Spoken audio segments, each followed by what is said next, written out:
Bonjour, bonjour et bienvenue dans cette deuxième partie de cette série de vidéos sur le langage mathématique. Donc après la théorie des ensembles, nous allons maintenant explorer les quantificateurs et la négation des propositions. Alors, comme je vous l'ai dit la dernière fois, les propositions, ce sont donc les phrases mathématiques qui doivent être soit vraies, soit fausses, hein, et en fonction des axiomes. Voilà, alors pour certaines propositions, il n'y a pas de problème. 5 plus grand que 3 ou 2 plus 2 égale 5, eh bien nous savons que 5 plus grand que 3, c'est faux, c'est juste, et que 2 plus 2 égale 5, c'est faux. Donc il n'y a pas de souci, et le problème c'est que parfois eh bien, nous avons des lettres ou des choses comme ça, alors x plus grand que 4. Vrai ou faux? On ne peut pas répondre comme ça dépend de x. Donc à partir de ça, on peut faire deux propositions de façon standard.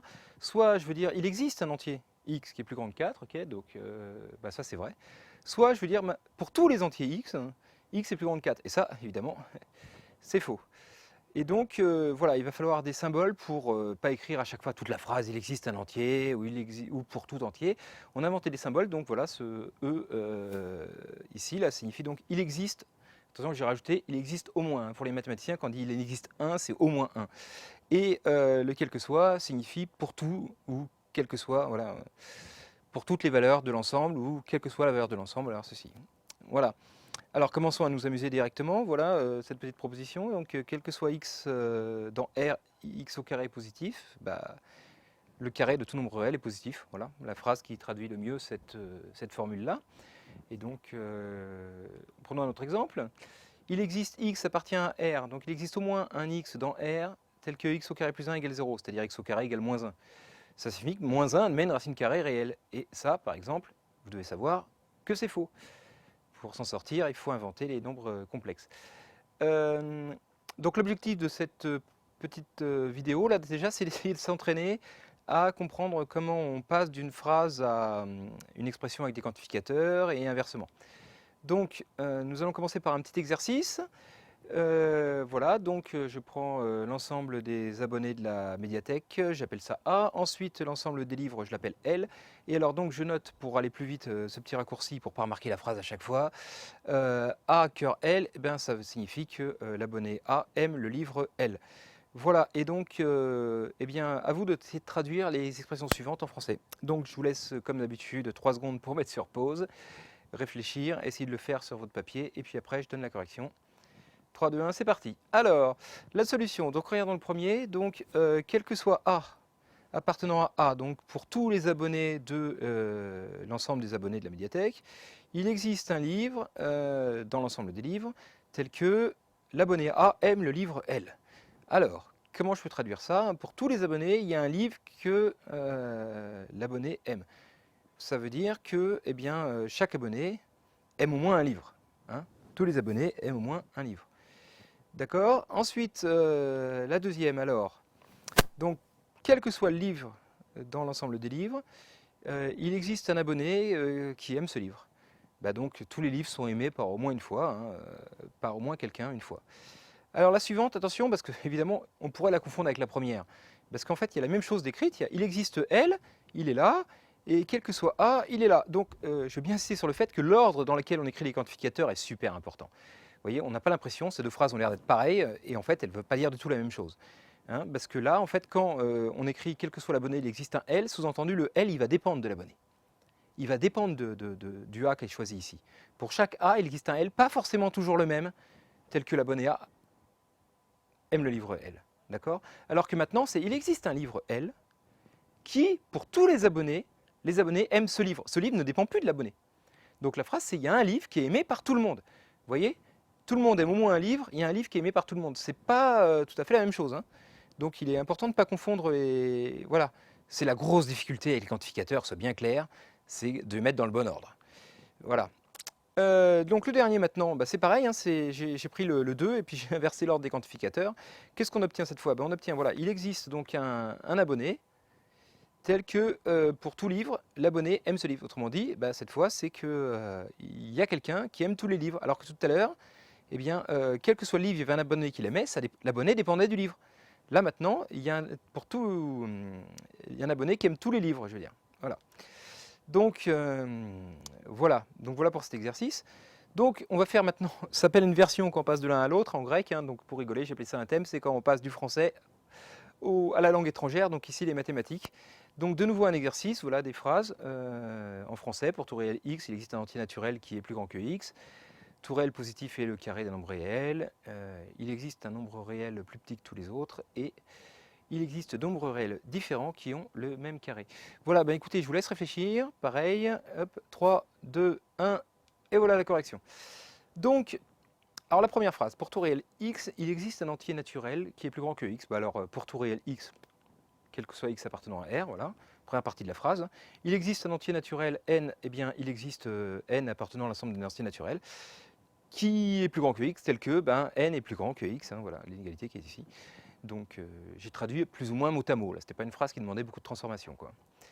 Ok, la suivante, tout réel positif est le carré d'un nombre réel. Alors, comment dire ça? Bah, voilà, ça veut dire que quel que soit le nombre réel positif, c'est un carré de nombre réel. Bah, autrement dit, il existe un nombre qui est au carré vaut lui-même.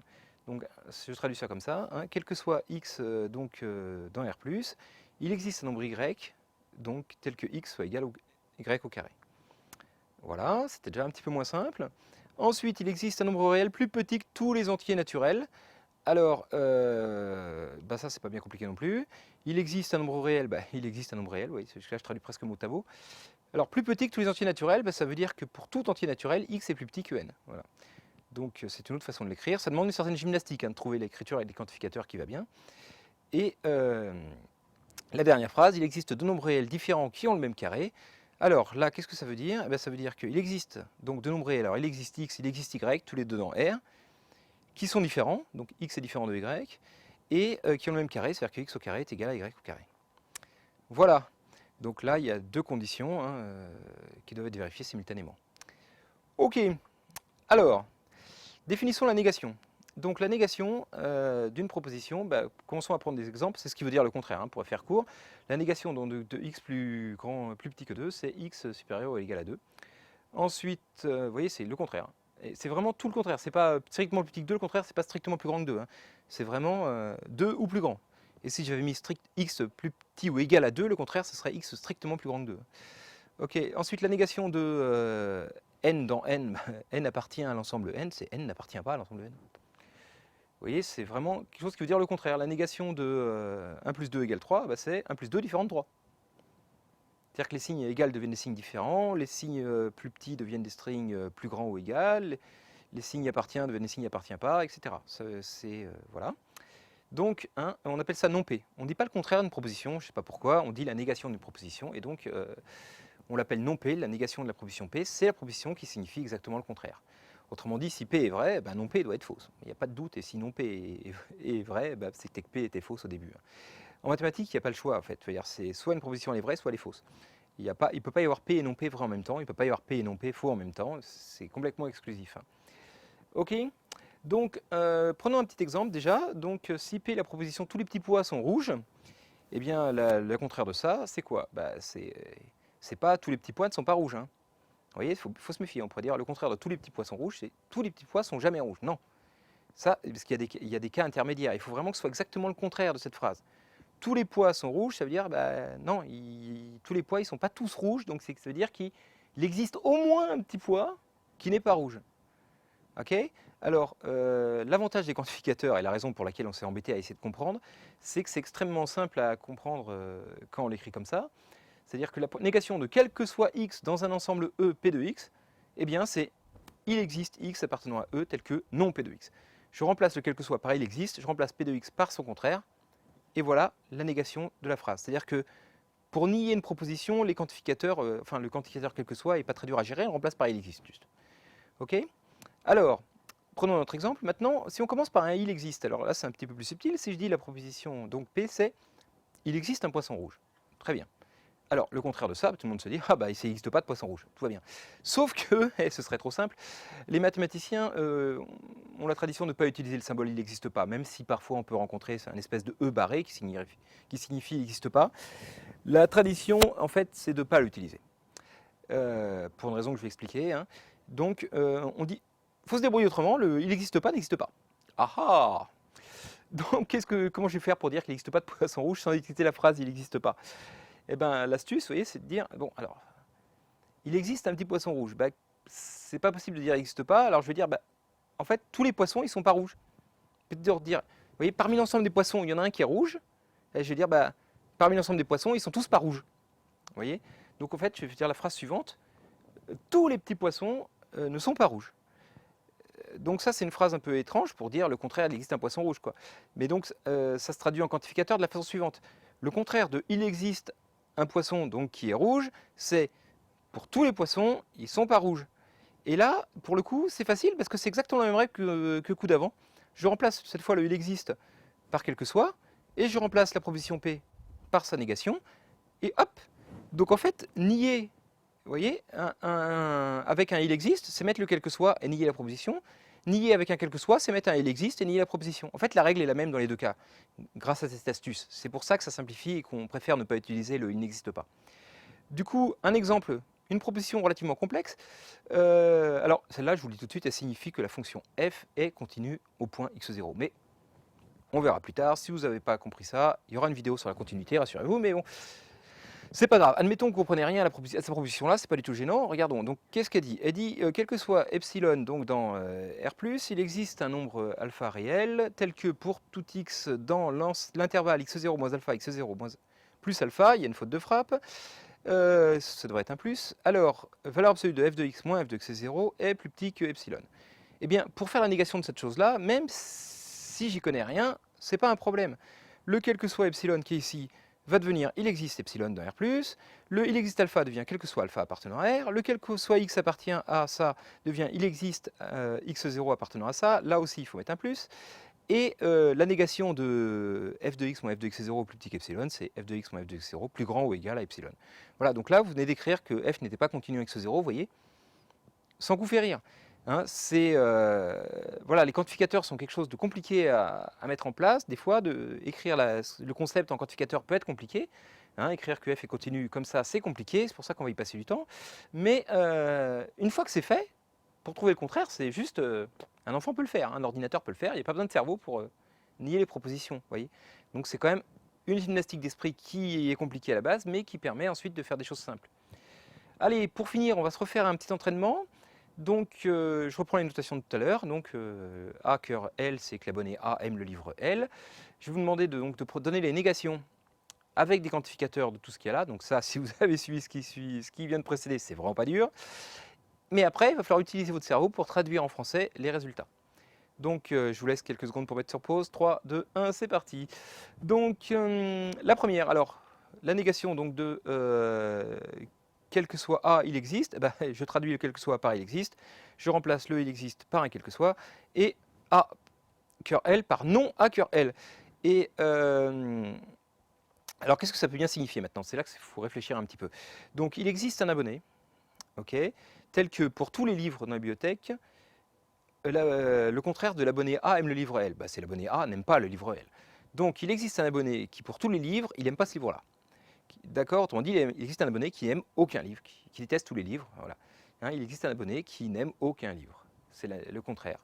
Alors non, si on se rappelle la phrase du début, c'était ce qu'on a traduit tout à l'heure, hein, c'était il n'y a pas d'abonné qui... Enfin, tous les abonnés aiment au moins un livre. Donc le contraire, c'est il y en a un qui n'aime pas les livres. Ok. Alors ensuite, donc voilà, donc de nouveau, là, quel que soit L, ça devient il existe A, ça devient quel que soit A, et A cœur L devient non cœur A cœur L, donc je ne vais pas insister sur traduction au niveau quantificateur, c'est juste mécanique. Il faut essayer de trouver la phrase qui correspond à ça. Alors, il existe un livre, bon, tout va bien, tel que, pour tous les abonnés, l'abonné n'aime pas ce livre. Autrement dit, il y a un livre que tous les abonnés n'aiment pas. Voilà, il existe au moins un livre, hein, il existe, c'est toujours au moins un, donc il existe au moins un livre que personne n'aime. Voilà. Donc, ensuite, la suivante, donc je m'intéresse directement à la deuxième partie maintenant. Là. Quel que soit le livre dans la médiathèque, il existe un abonné qui ne l'aime pas. Donc ça veut dire, hein, voilà, bah, c'est-à-dire que chaque livre, il y a au moins quelqu'un qui ne l'aime pas. Donc il n'y a pas de livre qui est aimé par personne, qui est aimé par tout le monde. Pour chaque livre, il y a au moins quelqu'un qui ne l'aime pas, autrement dit, il n'y a aucun livre qui est aimé par tout le monde. Et là, pour le coup, c'est facile parce que la phrase en français de tout à l'heure, c'était « il y a un livre qui est aimé par tout le monde ». Donc voilà. Et la dernière, donc quel que soit l'abonné, il existe un livre tel que l'abonné n'aime pas ce livre. Autrement dit, bah, voilà, pour tout abonné, il y a au moins un livre qu'il n'aime pas. Hein. Ok, donc aucun abonné n'aime tous les livres, pour aller en français, pour faire ça plus court. Et bien voilà, je vous remercie de votre attention. Donc là, c'était pour les quantificateurs, la négation. Et donc, si ça vous a plu, eh ben, vous pouvez regarder la suite de cette série sur le langage mathématique. Je vous remercie beaucoup. N'hésitez pas à poster un commentaire si vous en avez envie. Au revoir et à bientôt.